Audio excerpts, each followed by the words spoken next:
This man has just had a life-changing operation, 3 years after he was blown up in Afghanistan.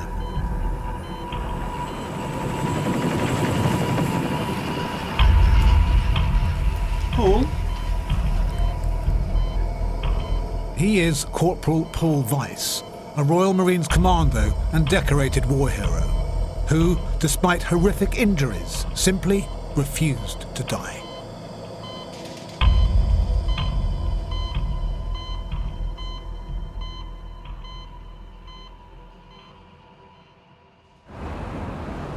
Just think, next time I come out of this door. 5 hours before the operation, Paul Weiss walked into the hospital with his wife, Tessa. At last having to face up to the day she'd been dreading for so long. Last night was probably the first time I was like, oh my God, I can feel like my heart rate getting up. And I said to Paul, are you scared? And he was like, no, not at all. I was like, how can you not be scared? B, that's it, B. But he's just not at all frightened. I think I'm definitely scared for him, and it's only just hitting me now. I'm thinking, oh my God, it's real. I first met Paul Weiss, or Vicey as we all call him, back in 2011 on the front line in Afghanistan. I was filming with the Royal Marines in Nadi Ali North, one of the most dangerous parts of that war-torn country. Vicey had been airlifted to a patrol base deep in enemy territory with about 50 other Marines. But despite the constant threat from insurgents outside the walls, they kept their spirits high. It's a matter of pride to Royal Marines to stay cheerful in the face of adversity. And fit. Vicey packed a punch in both hands. But he knew just how dangerous it would become outside those walls. 4 Marines had already been killed in the area, all through IEDs, improvised explosive devices. And Vicey knew then that the odds were stacked against them, as he told me. This area here, everyone knows it's ID central. The ground is absolutely riddled of them. Firing! As well drilled and well trained as you can be, your luck's going to run out sooner or later, and luck does play a big part in it as well. Eventually, we are going to set patterns, and sure as shit, they're going to get lucky sooner or later. You know, it is just literally not if, but when. Prophetic words. 1 week later, Vicey, on a routine patrol, was blown up by an IED, a massive fragmentation line.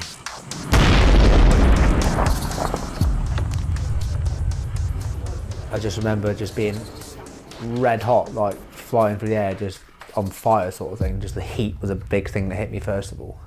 I was shot like an arrow into the wall. My helmet hit the wall, my head snapped back, and I think that's what broke my neck. Hello, my name's Paul Weiss. Where I was led on my side, I could just see out the corner of my eye just a massive pool of blood forming. And I sort of just wrapped for a minute. I just thought, oh, fuck, you know, I was browners. Brown bread, dead. In the evacuating helicopter, Vicey's heart stopped twice. But each time, the medical team brought him back. On ties at the back. Yep. Did you say you've got dressing gown? Yeah. All right, excellent. From Camp Bastion, he was transferred to Queen Elizabeth Hospital in Birmingham, where Tessa saw him for the first time.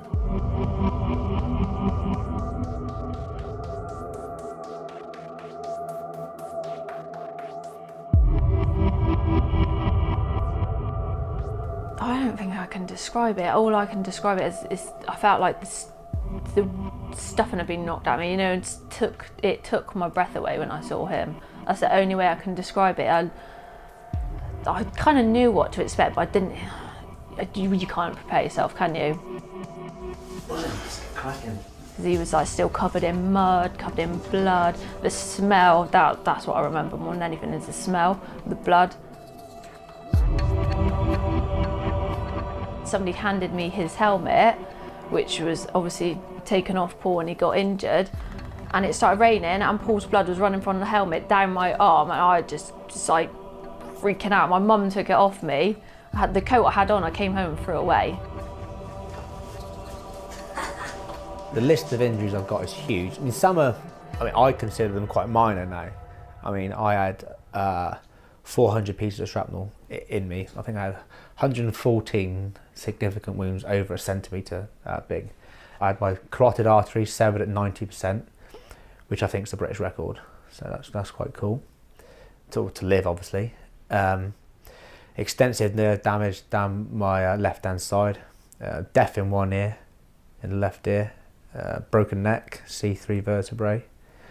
Partially sighted in my left eye now because my pupil doesn't work anymore.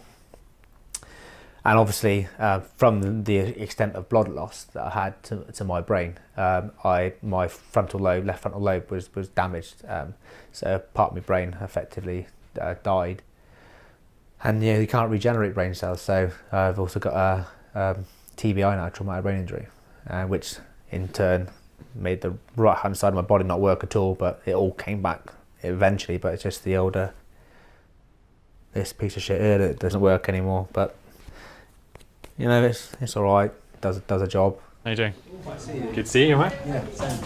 Come this way. You off? Shall I wait here? We're back in about 2 minutes. Just going to go and just make sure the paperwork's in order. Put your drawings. Indeed. The leg is just, it's crap. It doesn't do anything. It just hangs there like I call it the wet fish, because it just hangs there, and it's rubbish. It doesn't do anything except cause me jip and pain all day, every day, and I can't move it at all. If I move it just that there, it's like somebody's got a knife inside my ankle joint and just wiggling it around.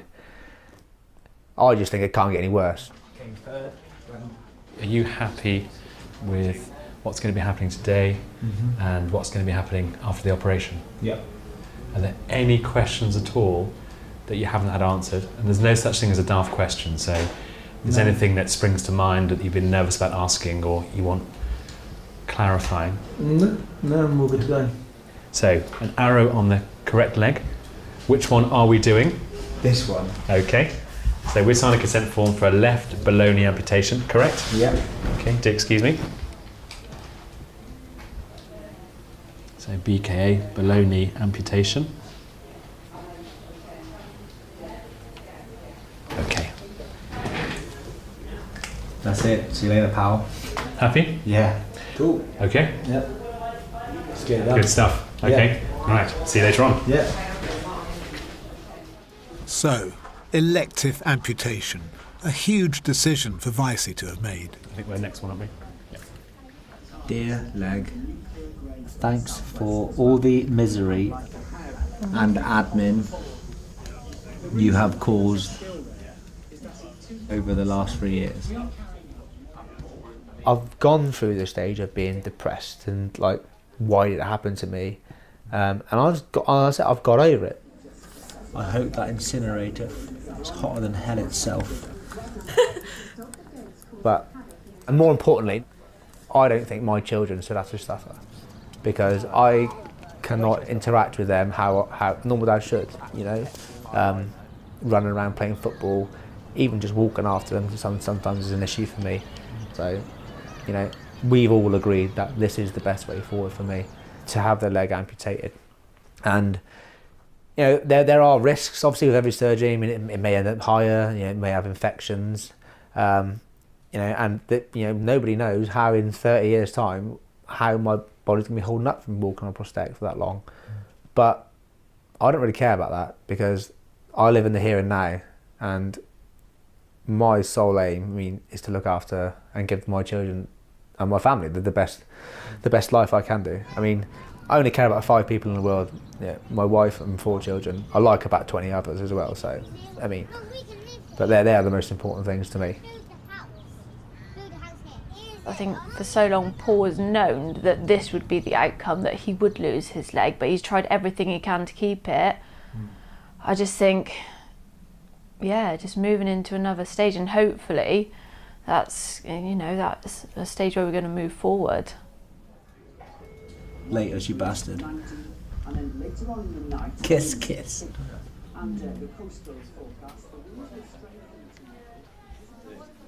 Vicey was not blown up alone. 5 other Marines were injured with him on that fateful day 3 years ago.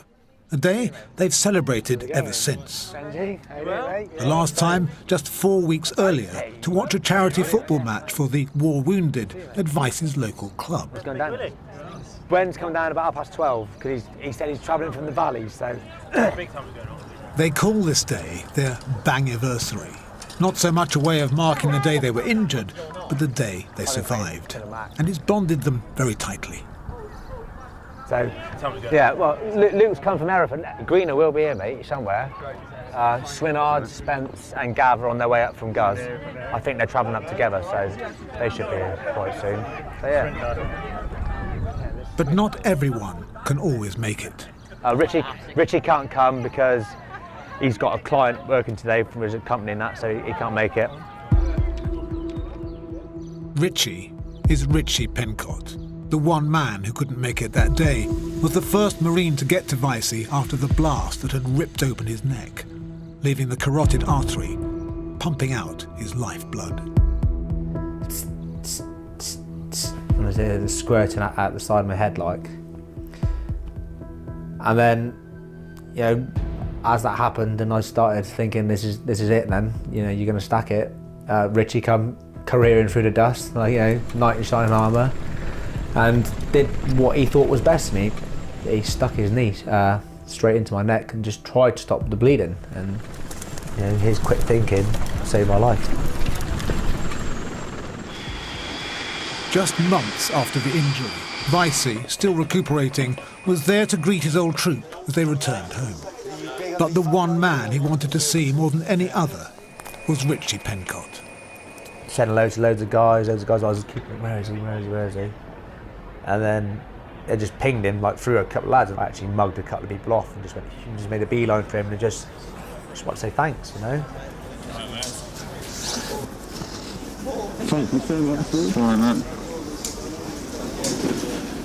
Yeah, seeing him was quite emotional.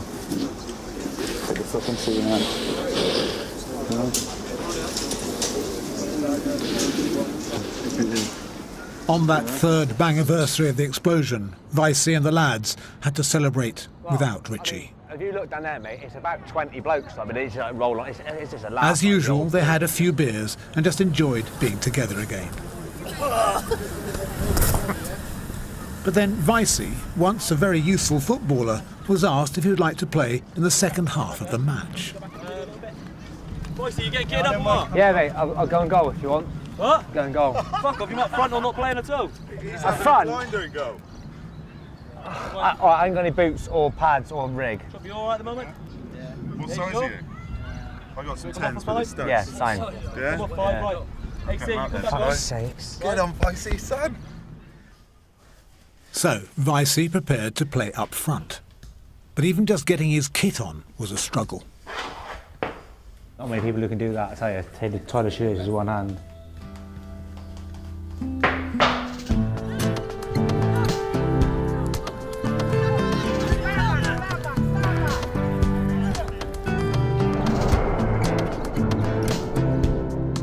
Vicey tried to summon some of the old magic, but the left leg wasn't playing ball, literally.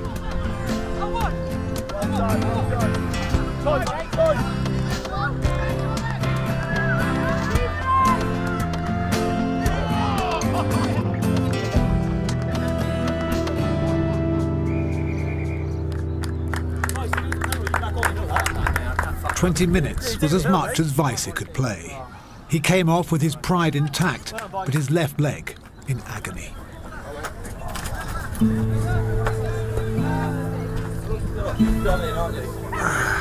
Vicey's done him, you're done him, Vicey's done it. Alright, mate.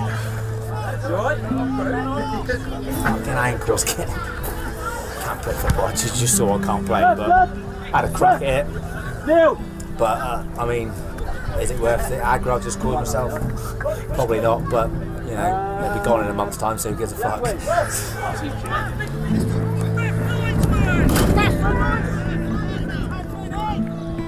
I've got realistic goals, I like to think, is where, you know, I just want, my bottom sort of scale is I want to be able to walk limp-free and just without pain.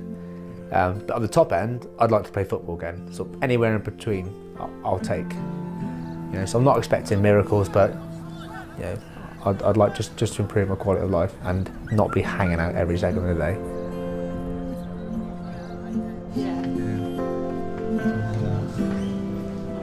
I've had to adapt my life to my injuries, and I live by a very simple rule now: don't worry about anything you can't control.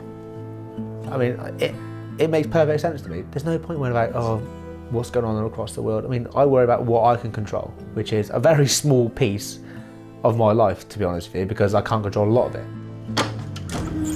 Okay, so you come on in here. I mean, throughout the wounded, injured and sick community, I think majority of people are of the same mindset, you know?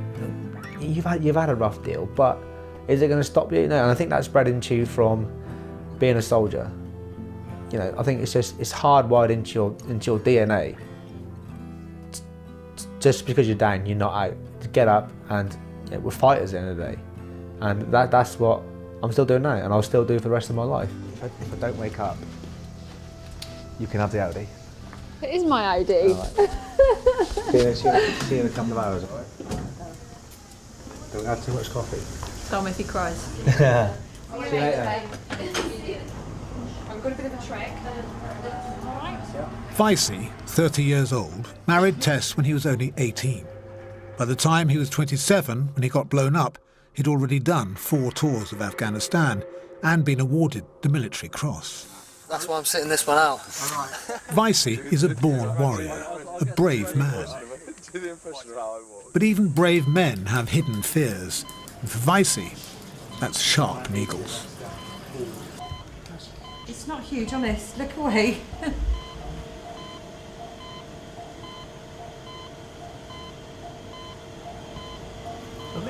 Non-emotional. Okay. All right. That wasn't it? No, it was alright actually. Well done, Doctor. Took yesterday off.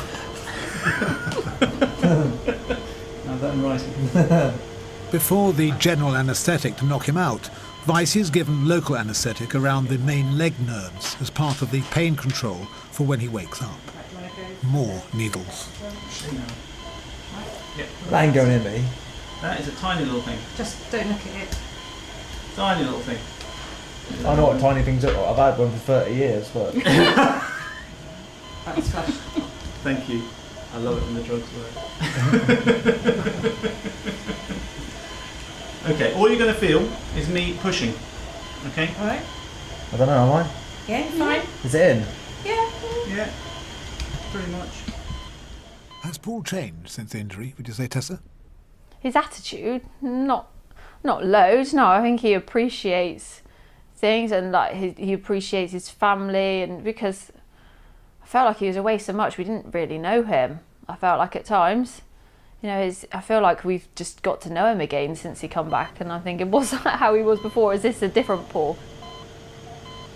Has he softened, do you think? I don't know, he always had a soft side, I think. Maybe he shows it more now. Don't try this at home, kids. I guess he is slightly softer, but he's still got that side to him. He's still never gonna not be a Royal Marine. You're never going to reverse his training, are you? Still got an evil sense of humour. Yeah, definitely. Right, probe. Got my ass hanging out and he's saying probe. Quite fine. Are you sure we're doing the right thing here? What do you think it'd be like when he wakes up? He's probably going to cause havoc. The nurses are probably going to kick him out. I reckon give it a day and they'll be sending him home. I just want you to take 2 or 3 nice, deep, gentle breaths for me, okay?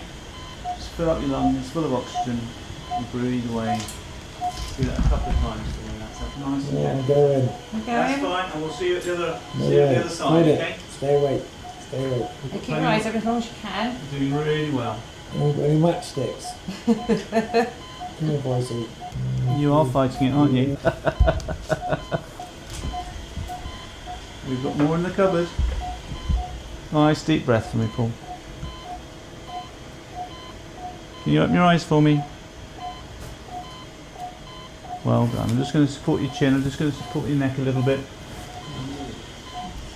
We're all here. We're all here. Just connect that one.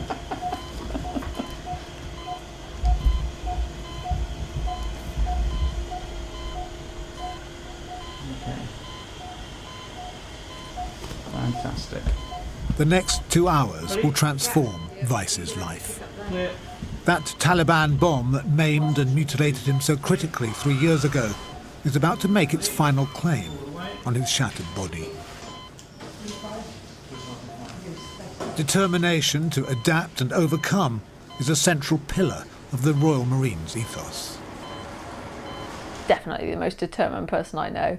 If he wants to do something, he will. Yeah, I don't think there's anything that get in his way. If somebody tells him he can't, he definitely will. And that was precisely what happened just 3 weeks before. Who's going to take up the pace? And it looks like Andrew Grant. Vicey had single-mindedly set his sights on being selected to represent Great Britain in the Invictus Games, the Paralympics of the military world, and Prince Harry's brainchild. Stepped on a landmine, severely damaging his right leg. Many of Vicey's friends, other injured Marines, were competing and winning on the track. Look at that, I mean, look at him. A bit of a gap now. He's got one leg and he's fucking winging it round. Dennis Stanker from Denmark. Vicey's chances of Invictus glory were to come not only in the cycling, but also the archery, a sport he took up less than a year ago. But now he was about to face some of the best military archers in the world. Archers and team managers, just to remind you. Vicey had been a sharpshooter on the front line. I'd seen him for myself and filmed him. A dead eye with an assault rifle he seldom missed. So would he be able to translate that prowess through the bow and arrow into a gold medal? But with the archery, it was not the leg that was his greatest handicap. It was something he had to overcome from the moment he took up the sport. His shattered right arm was just too weak to pull back the bowstring. But as ever, Vicey adapted to overcome.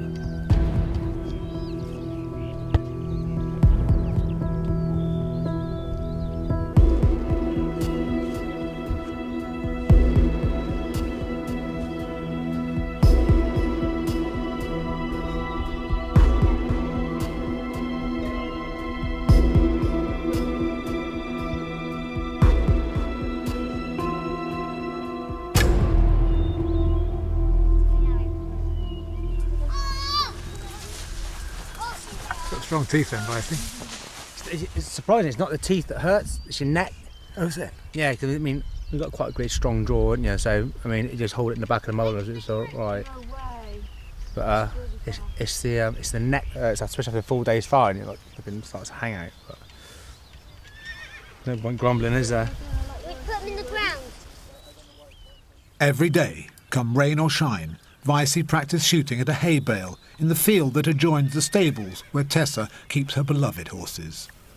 Precisely where she was when they came to tell her that Vicey had been hurt. I thought that they were bringing him home to die. That was my first thought once I actually spoke to somebody.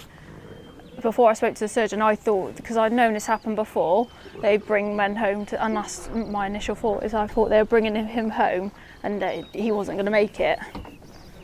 I'm quite a positive person. I'm not somebody who would think that would happen, but that was, I think I just went into shock. I don't really remember. I was just in complete shutdown.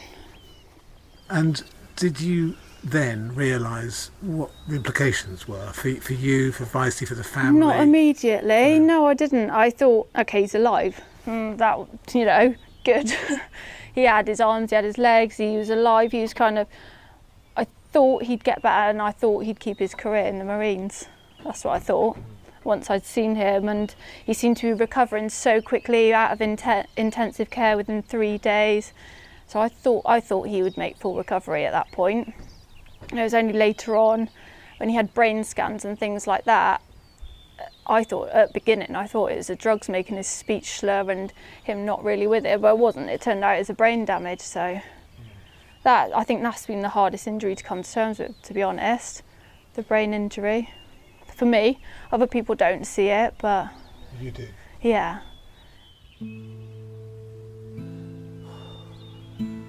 But you had to make a personal commitment to yourself, apart from to Vicey, to see this through. Yeah, it's all of us as a family unit. It's hard. Any marriage is hard work, but with the added stress of the injury and everything else going on, it has been really, really difficult. And to try and shelter the children from everything that happened as well and keep their lives as normal as it can be. At one point I was really worried about him and where he was going. I felt like all he did was go out and get drunk and then be hungover and play on computer games on the sofa. And that really worried me because that's not him, and it really worried me.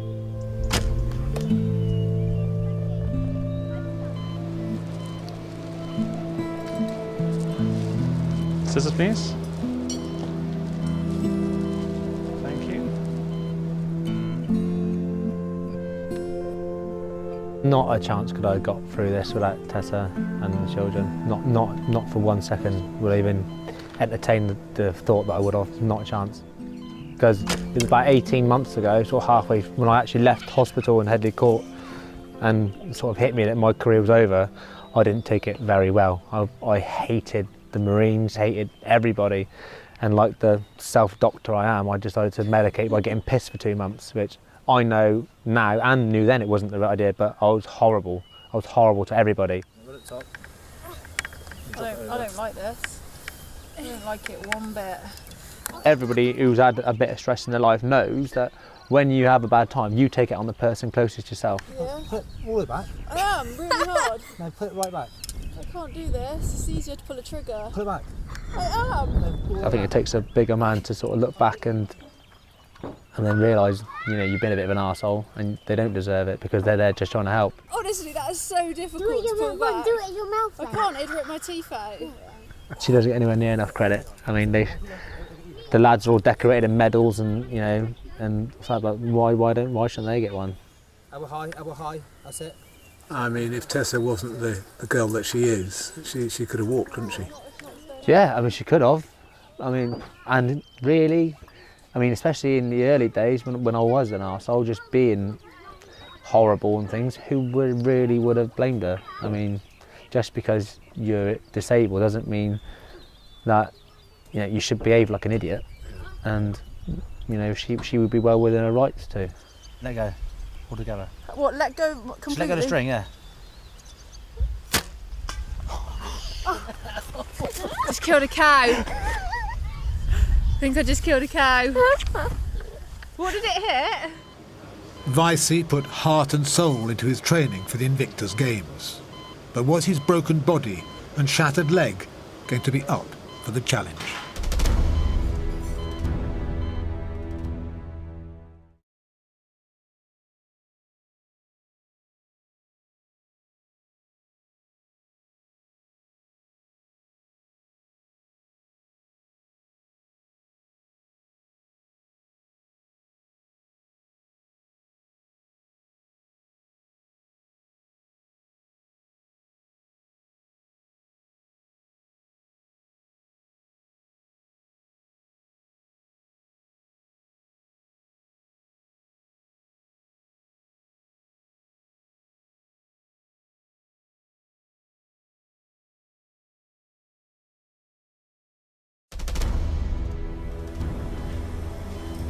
Royal Marine Paul Weiss, or Vicey, has decided to have his troublesome left leg amputated 3 years after being blown up in Afghanistan.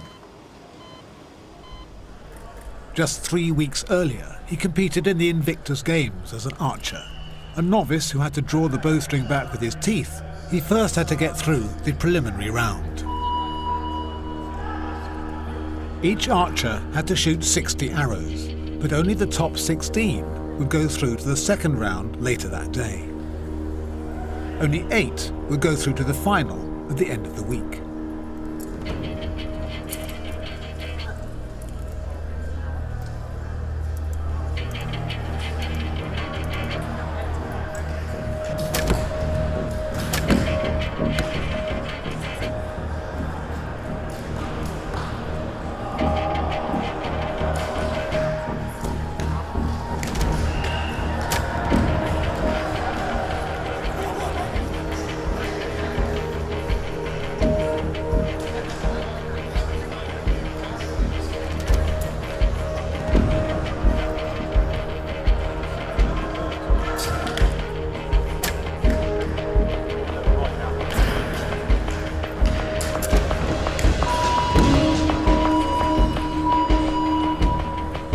Every bullseye counted, every point counted. This was sudden death shooting. And Vicey was beginning to struggle. He needed some bigger scores, and quickly.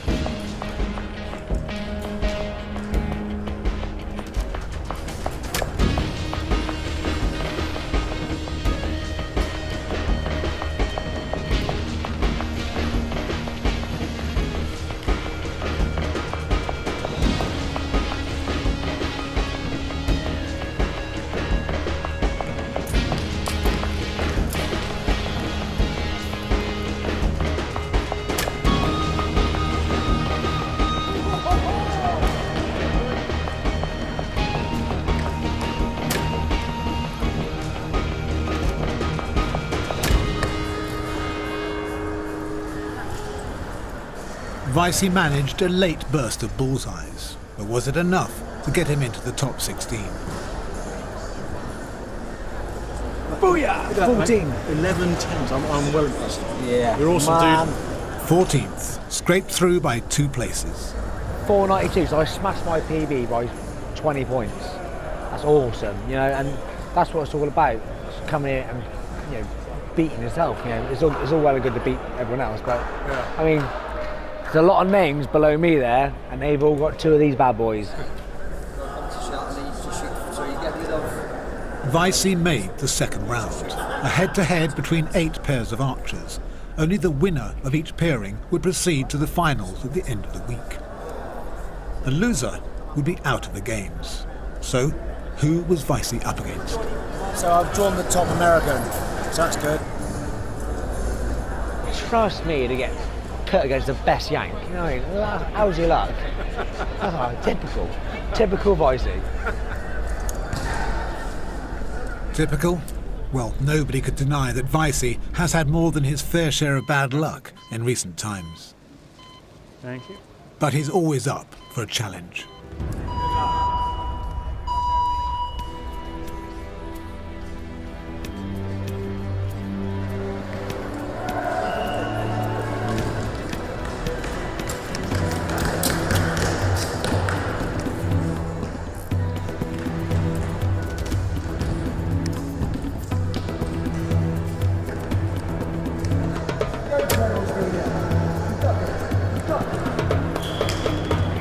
After hours of constant shooting with jaw and neck straining, Vicey did his best. But these were targets too far. Whilst the American knew only how to hit the bullseye.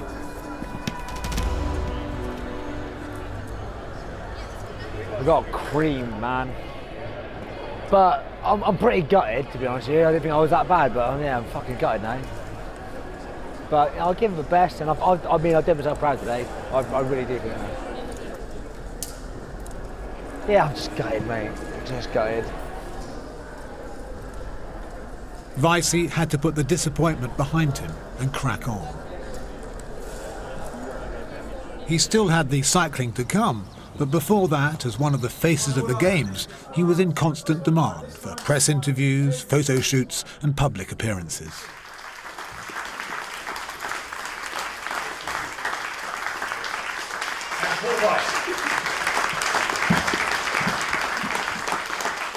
On one occasion, Vicey joined some fellow injured Royal Marines for a TV interview chaired by Canadian-born Cassidy Little, himself a Royal Marine, who lost a leg to a Taliban mine.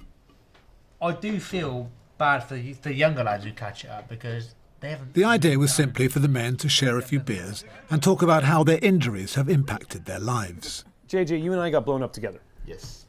We were on the same location, same time. On the ground, you and I survived the blast. I don't have a lot of recollection of that. Yeah. For me, when it comes to story, I've the one thing I clearly remember to this day, not only the sight of it, but also the feeling of it, was just bringing my hand up in front of myself and seeing all my fingers hanging off and feeling my fingers banging off the back of my hand because they were just barely hanging on. And I was just like, oh, what have you done? Yeah, like you fucking barber. Yeah, Oh, you fucked it. I hope somebody is coming. We were on the same Kazivac, right? And I lose a lot of memory. I've lost all of that memory. I have flashing memories that kind of jump in and jump out. But I know that I remember saying, "There goes my tap dancing days." I remember those being the first words out of my mouth after I screamed. So I look back now at that. I feel pride that I was a part of that chapter. I mean, I know we'd all change it. If we could go back, we'd step to the left instead of the right, or whatever the case may be. But, I mean, has this tainted your perception of the military? Nah. Not at all, no. I mean, am I upset that I got blown up? Yeah. Would I change anything I've done? Not a fucking chance. No way. Just if you keep those right on the very peripheries, because we're going to, so right on the edge, not on any skin that we're getting. 50 metres east from yourself, over. The main threat will be IEDs, actions on contact, get an IED, okay, with goal firm, self-treat yourself if you've got any arms and legs left. The first couple of Marines, they'll deal with it. In the day, I joined to be a bootneck, and I was a fairly good bootneck, I like to think. And people say, "So what are you there for? Why?" I say, "I'm there for him and him, left and right of you." Basically, it's toppers with IEDs where we're going over. There is no stronger bond than a bootneck. It's because you put so much trust in these people, and it bonds you immeasurably. I consider the guys sitting around this table survivors. We got blown up, we survived. Our mentality is that of survivors, not victims. Actually, we're not survivors. We are thrivers. We have been handed an opportunity in surviving that we've been handed an opportunity that so many didn't get given. And it is our duty to make sure that we just smash it and we thrive with it and we take it to the next level. The best thing I've ever had said to me was, "You've never really lived until you nearly died." You just experience life in a whole new way. Good line. Amazing stuff. Awesome. All I know in life, I'm Europe. All I know in life is that you will die, you will get socks for Christmas, and God loves a trier. And you pay taxes. And you pay taxes. Right. Guys, thank you for coming around. Thanks for doing the chat with me. I appreciate this. And best of luck in the Invictus Games coming up. All right, put it on. Cheers, buddy. Cheers. Have a good one. Good luck, and I'll be on the sidelines rooting for you. Guys, absolutely fantastic. That was Enjoy that. fantastic. Well, I just need a few shots of you coming in a minute, but that was absolutely fine. So I need to do a couple of more shots. At the end of the discussion, the director asked the lads if they could come into the flat again so that he could film their entrance. Right, off you go, guys. So they had to get back in the lift, go down to the ground floor, and then come up again to be greeted by Cassidy. They were told to keep everything as natural as possible. A dangerous thing to say to Royal Marines.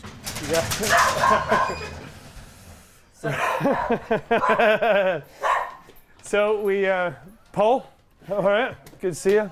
JJ, good to see you, mate. Luke, good to see you. Guys, if you want to head in and we'll get you some beer. Banging. Perfect. So, should we enter the room? Should we? Was that all right? Should we? Yeah, it was banging. Yeah, do you guys need another take of that? On the third day of the Invictus Games, a sellout for all events, Vicey had assumed that he was out of the archery finals. But at the last minute, he was given a lifeline by none other than Prince Harry, a soldier himself and always ready with a bit of mischievous banter, like accusing Vicey of drinking a bit too much for his archery heats. Yeah, I met my wife. So apparently the only reason you got knocked out is because you got the beers before your competition. No. It's amazing how the word travels, isn't it? No. Hello. Lovely to meet you, I'm Tess. The Prince, finding out that there were actually 3 competitors who fired from the mouth, asked if the organisers could arrange an extra medal competition between them. That's Vicey and 2 Americans, 1 a woman. And defeat to a woman, not an option for a Royal Marine sharpshooter, taunted Prince Harry. Yeah, I will piss myself. I'm set up for a massive fail now, aren't I?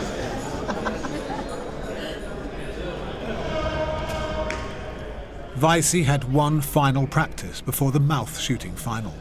The weight of expectation was on him, not only from the 4th in line to the throne, but from Tessa as well. He better win. Yeah, I know. Otherwise he's going to be in trouble, isn't he? I know. He's a missus. Yeah, everyone's just saying you have to win this. No pressure at all. It's such an experience, isn't it? I can't describe it really. I'm so proud of him, regardless of what happens. I know I say to him, you better win and put on the pressure, but no, I'm so proud of just him being here and being a part of this. It's helped him massively. He seems so upbeat and so happy. I think last time I saw him this happy is when he went to Afghanistan. Really. That's the only time I can think, when have I seen him this enthusiastic about something, and I think it's when he went to Afghanistan.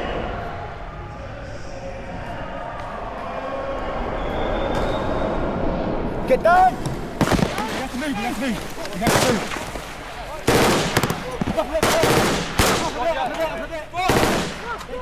When you need a mag change.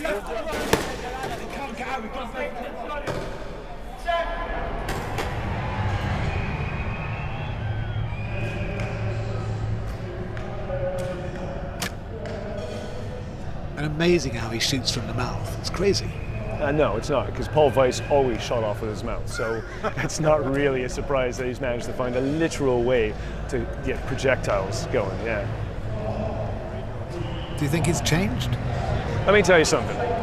Paul Weiss was a bit of a douche before he got blown up. I was intimidated by him. I know a lot of the other guys that you'll see in the background here were intimidated by him. He was arrogant. He was a really good soldier.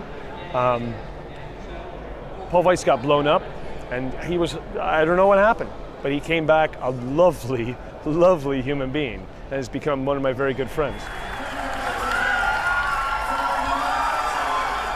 But nonetheless, given his injuries, all you guys, you've risen to the challenge, and that's what Invictus is about, isn't it? Invictus is simple. You know, teamwork is something that is completely instilled into you in the military. So guys like Paul, who thrive in a war zone, can now thrive in competition again. And that's really what Harry's done.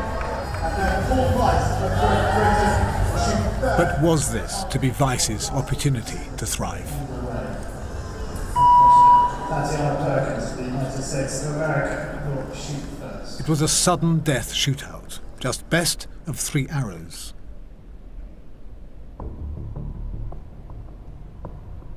The first American. 3 arrows and 3 separate targets. A miss. 7. 7. The second American, on a different sort of bow. 3 arrows and just 1 target. 10. 7. 9. So, 26 to beat.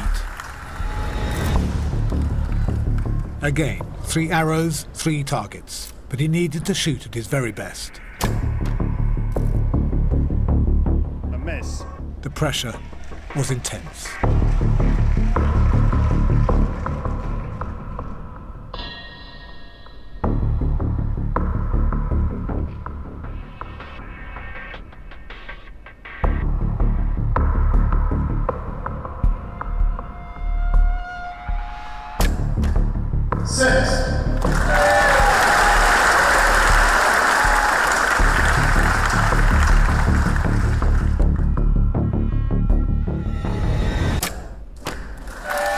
Third arrow, wrong target, no score. And a miss. Medal glory as an archer, finally dashed. I couldn't stop shaking. My leg was like that. Shaking so bad, I couldn't stop it. My arm was alright. I thought, yes, my arm's sound. When I said set, my leg was just, I couldn't fucking stop it. Shaking. That leg, more trouble than it was worth. Get down with the leg. Now cycling was his only hope, his final demand on that condemned limb. And so to the last day of the Invictus Games, the cycling road race and an even more determined Weissy. Surrounded by the war wounded, he was a long way from the front line and the people who tried to kill him with a fragmentation mine. I don't think I'll ever sort of forgive them, that group of people. But I'm not bitter anymore. There's water under the bridge now. You know, I don't want to let it govern my life anymore. I wouldn't say I've forgiven them at all. You know, just go out for a pint and stuff. Yeah. But yeah, it's just, yeah, there's no point crying over spilt milk now. It happened. They've ruined my life for long enough, so I'm not prepared to let them do it anymore. Good luck, buddy. No point. Don't get upset about it now. Just carrying on, trying new things, doing the best I can do with what I got. And that's all I do. It was a chapter in my life, some of the best and worst times I've ever had. But you know, I'm not going to let it. I don't really give a fuck about it too much anymore. But I'm just doing the right thing for me and my family now, and everyone else can sort of kiss my ass. So what do you think here when you watch the news at night? You see Syria, Ukraine, Iraq, ISIS. Oh, the world. I mean, it's sad. I don't think it'll be in my lifetime. We're going to kill each other. Everyone is. You know, the whole world is a shitstorm. There's stuff going on all over the place. You know, like I say, Syria, Iraq again, even in Ukraine. I mean, and it's just, even in England, there's shit going on all the time. You just think, what's the fucking point? What's the point? And you know, it's in human nature to destroy yourselves. And I think that's what's going to happen. I don't think it'll be in my lifetime, but I feel sorry for my kids and grandkids because they're going to have to suck it up, you know.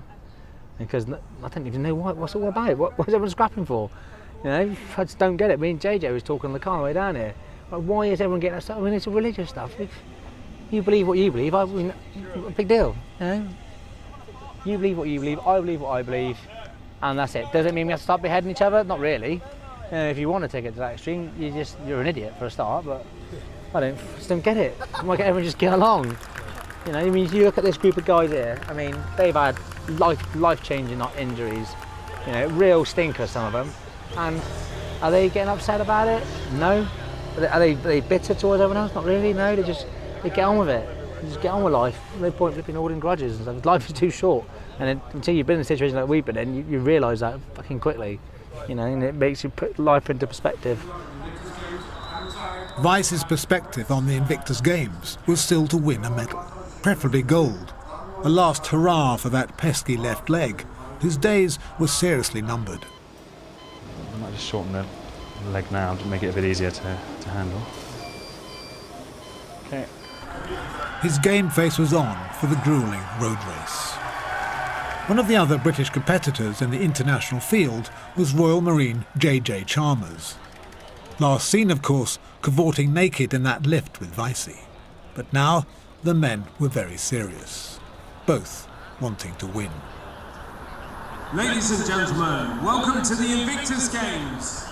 We have the men's circuit race 1, the recumbent IREC B1.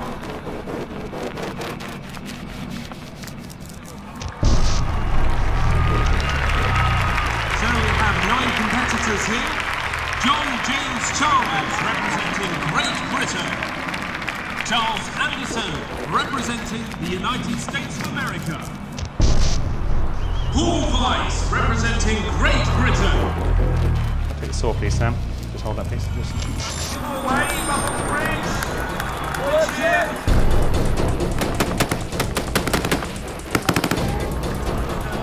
A minute 5 seconds ahead of the next 2 riders. Just hold that, please. Which side is that?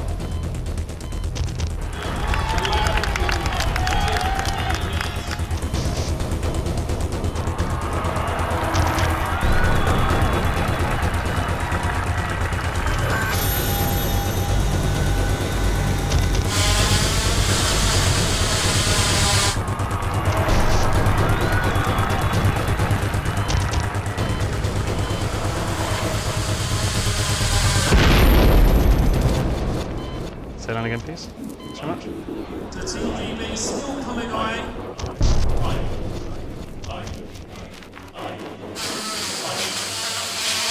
Chalmers, Paul Weiss, Robert Crowley-Hall in the lead.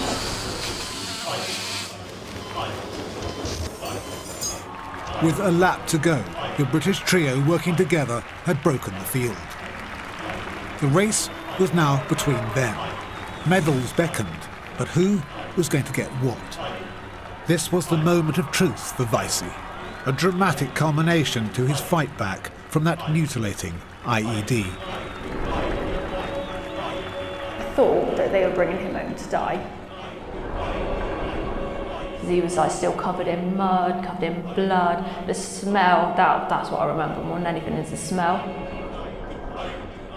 Not for 1 second could I have gotten through this without Tessa and the children. Not a chance.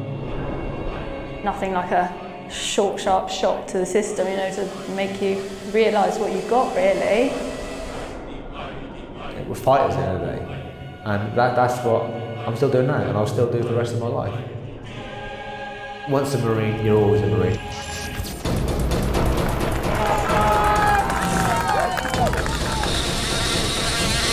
Closing stages now of this first race, and they can see the finishing area up ahead, just to the left-hand side of the velodrome.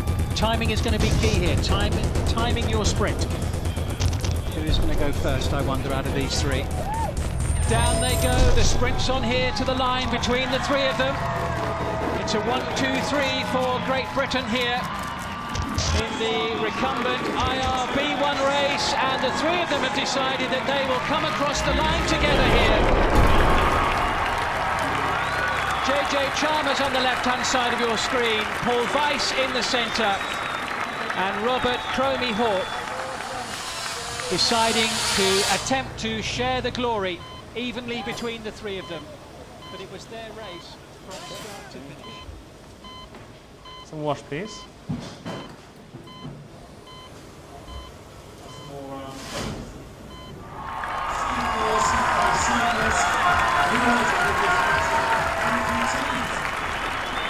Guys, first of all, well done.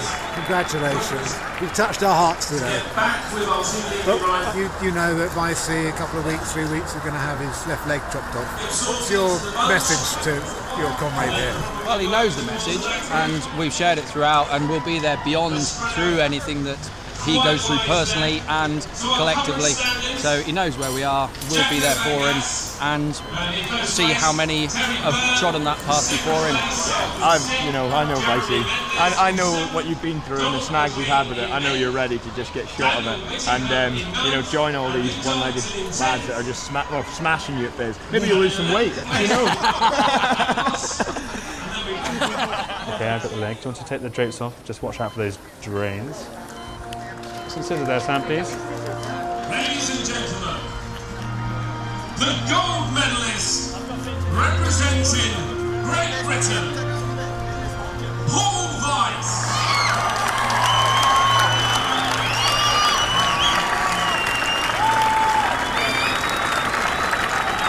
The gold medalist representing Great Britain, Robert Cromie Hawke. And the gold medalist representing Great Britain, John James Chalmers.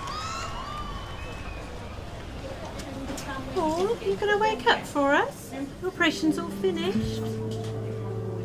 Can you take some nice big deep breaths for me? All right? You're just waking up, okay? It's all done.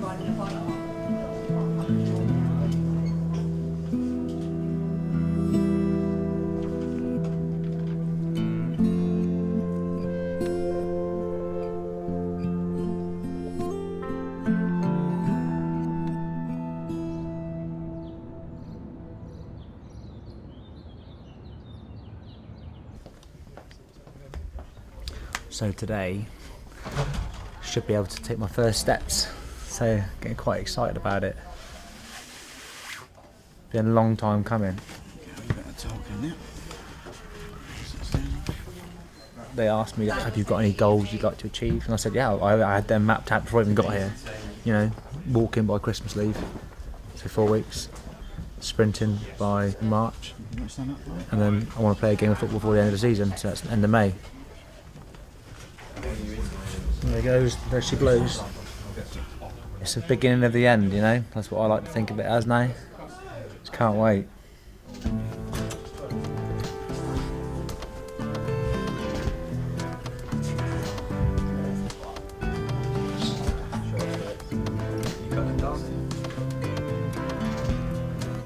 What's it feel like, Vicey? feel tall. It's good. I don't think it'd take that long to get used to it, you know.